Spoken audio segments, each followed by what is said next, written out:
Hi, so I'm Hephzibah Israel and I teach translation studies at the University of Edinburgh. My artwork, Muli Perpu, explores the relationship between translation and borders. So there are a set of 20 panels where I've written pieces of poetry that get us to think about how we experience borders or what we think about borders. How do we negotiate them?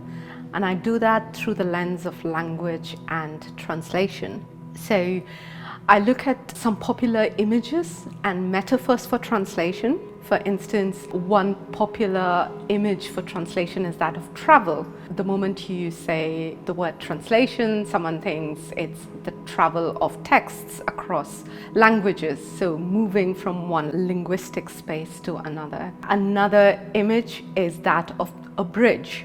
So translation as bridging gaps between cultures. So that's a very strong image of translation. A third image is that of a mirror. So a translation is meant to reflect the source text in a way that captures everything faithfully for a new set of audiences.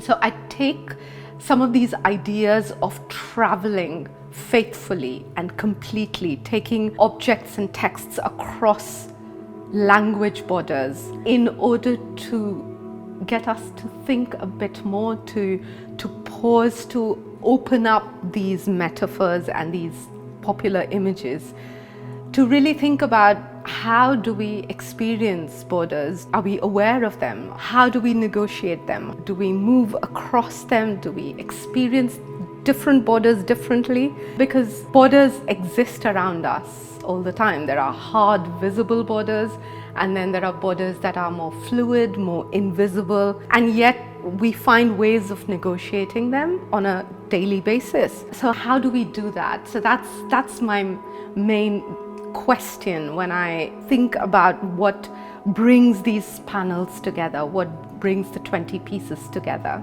I'd like people to think about how crossing borders might actually change us, and also the relationship between individuals, definitions or concepts of borders with collective.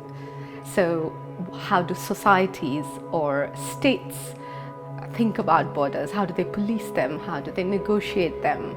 So the idea of the border is fluctuating. They're moving borders, they're moving definitions of borders. And my work is also looking into the relationship between my personal experience of crossing borders in the middle of a larger political rhetoric on what borders are and how they should be managed.